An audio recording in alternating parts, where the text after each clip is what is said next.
दोस्तों नमस्कार।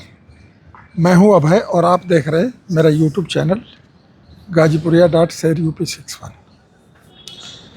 दोस्तों, किसी काम को करने से पहले उसकी प्रिपरेशन यानी तैयारी ज़रूरी होती है, लेकिन एक काम ऐसा है जिसकी तैयारी पर हम ज़्यादा ध्यान नहीं देते और वो है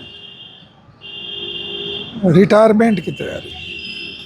रिटायरमेंट नौकरी से, चाहे वो नौकरी प्राइवेट सेक्टर की हो या पब्लिक सेक्टर की हो, दोनों ही सूरत में करीब करीब 60 साल के आसपास हम लोग रिटायर होते हैं। ऐसे ही है ना। तो अब रिटायरमेंट की ज़्यादातर लोगों के मन में आता है, यार रिटायरमेंट जब टाइम आएगा तो रिटायर हो जाएगा, इसकी प्रिपरेशन क्या करना है, आता है ना मन में सवाल। लेकिन ऐसा नहीं है दोस्तों, रिटायरमेंट की प्रिपरेशन करनी है और करनी चाहिए। अब चूँकि रिटायर होने के बाद में आप वहाँ एक नई शुरुआत करते हैं,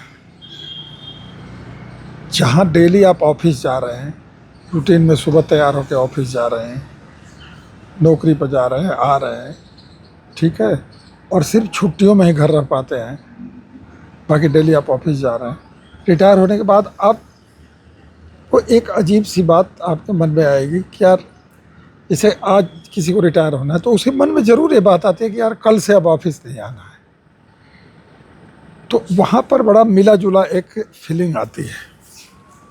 मेरे को भी रिटायर हुए 4 साल हो गया, तो थोड़ा सा अपना अनुभव मैंने सोचा, एक दो लोगों ने बताया भी था तो मैंने साझा कर दूँ। तो प्रिपरेशन बड़ा ज़रूरी है दोस्तों, किसी भी चीज़ का प्रिपरेशन। तो जैसे बताता है रिटायरमेंट का प्रिपरेशन, तो रिटायरमेंट के प्रिपरेशन में करना क्या है कि जैसे अब सरकारी नौकरी में भी 2004 के बाद जितनी भर्तियां हो रही, किसी को पेंशन नहीं मिल रही है ना, और प्राइवेट नौकरी में तो है ही नहीं पेंशन। तो हमें इकोनॉमिकली प्रिपरेशन करना पड़ेगा। आर्थिक तैयारी क्या है कि अपना थोड़े थोड़े बचत करके कहीं ना कहीं किसी फ़ायदेमंद योजना में पैसे को लगाना, जो कि हमारे ओल्ड एज में जा कर के रिटायरमेंट के बाद कभी ज़रूरत पड़ने पर काम आए। तीसरा, उसी में एक फिक्स अमाउंट भी कहीं ना कहीं करना चाहिए। कई बार क्या होता है कि वैसे तो लगता नहीं है, लेकिन कई बार ज़्यादा पैसे की ज़रूरत पड़ जाती है।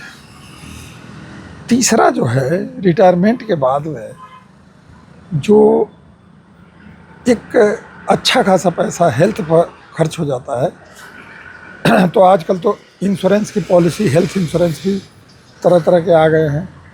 कई कंपनियां जो हेल्थ इंश्योरेंस करती है, तो उसको देखना है कि वो कौन सा लें, किसमें फ़ायदा है। और इसी हेल्थ से रिलेटेड एक बात और है कि अगर हम नियमित व्यायाम, डेली एक्सरसाइज, योग, जो कुछ भी कर सकते हैं, टाइम टेबल अपना सोने का उठने का वही, और संतुलित आहार, ठीक है, और पर्याप्त मात्रा में नींद लेना, ये सारी चीज़ें उसके बाद आ जाएगी रिटायरमेंट के बाद।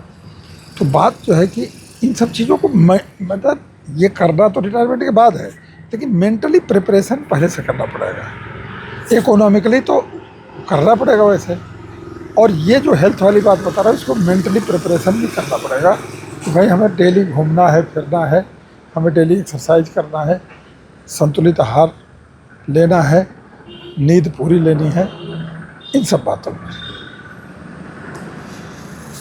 तो अब रिटायरमेंट के बाद अब एक आपका नयापन एक और आएगा यहाँ पर कि जहाँ पर आप जा रहे हो, जिस ऑफिस में, उसमें रूटीन में जो काम कर रहे हो, अब वहाँ से तो आप रिटायरमेंट के बाद हट जाओगे। तो वैसे घर पे आप रहते थे तो छुट्टी मिलती थी तभी रहते थे, अब आपको घर पे ही रहना है।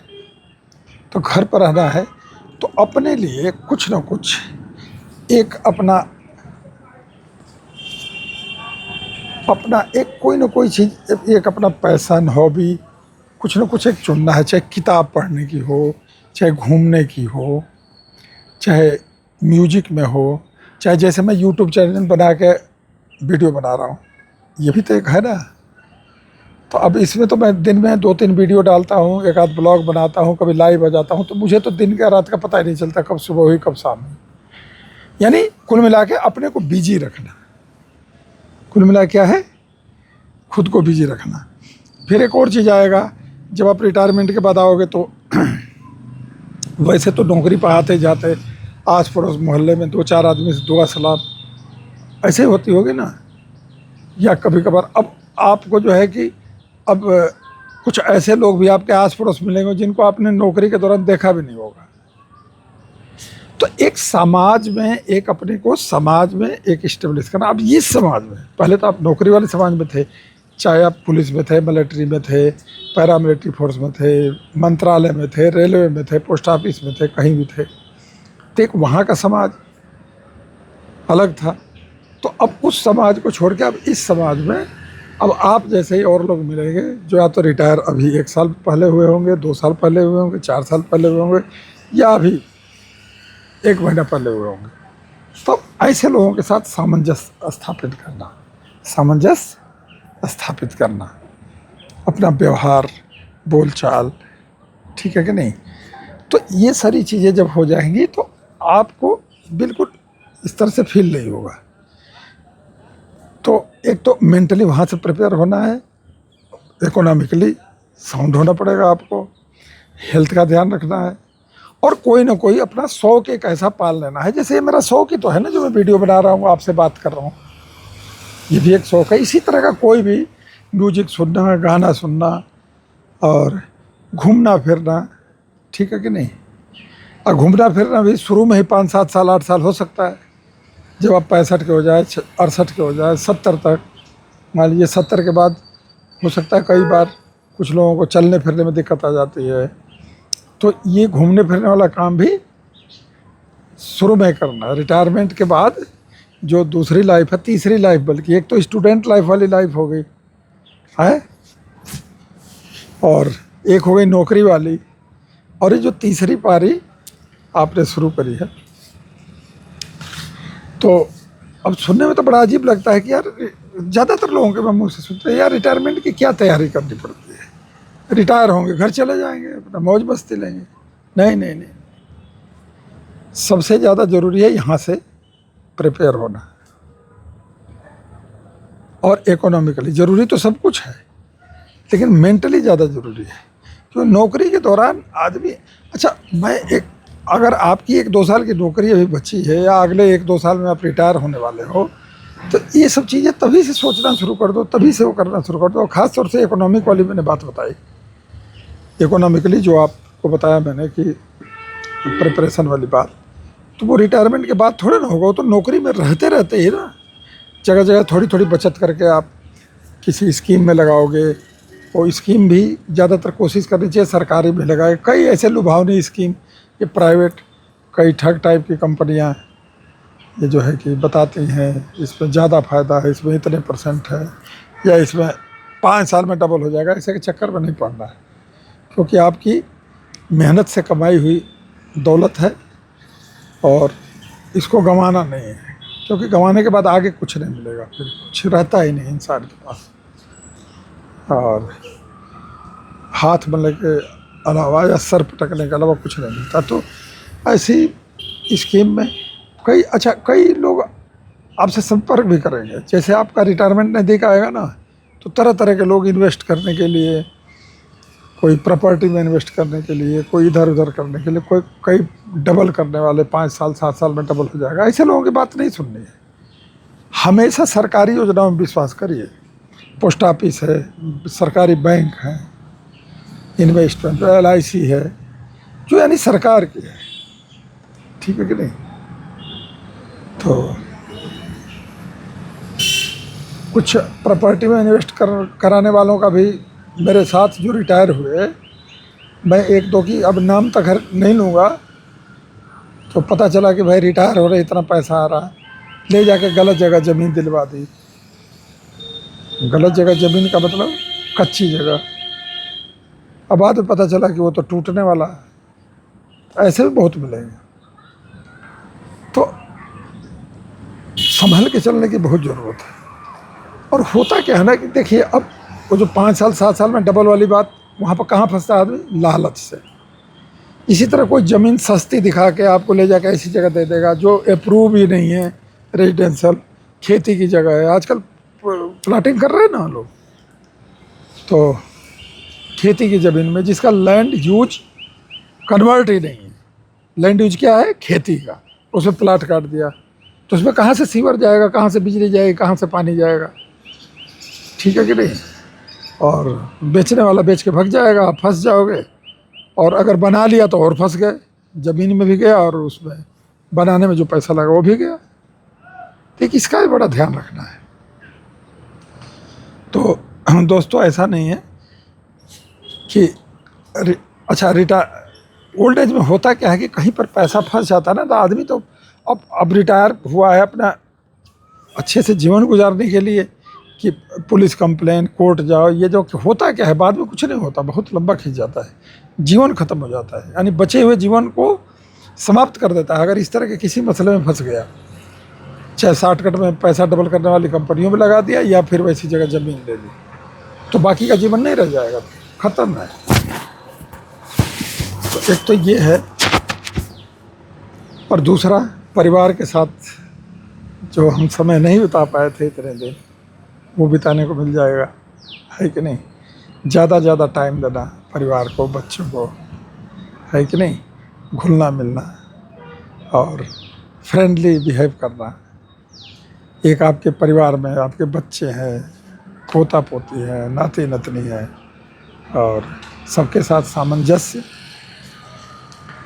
बेटे हैं, बहू हैं, तो एक पूरा जनरेशन का गैप रहता है, तो उस गैप को थोड़ा कम करके चलना, फ्रेंडली बिहेव करना। तो यही सारी चीज़ें आपके रिटायरमेंट के लाइफ को खुशहाल बना देती है। और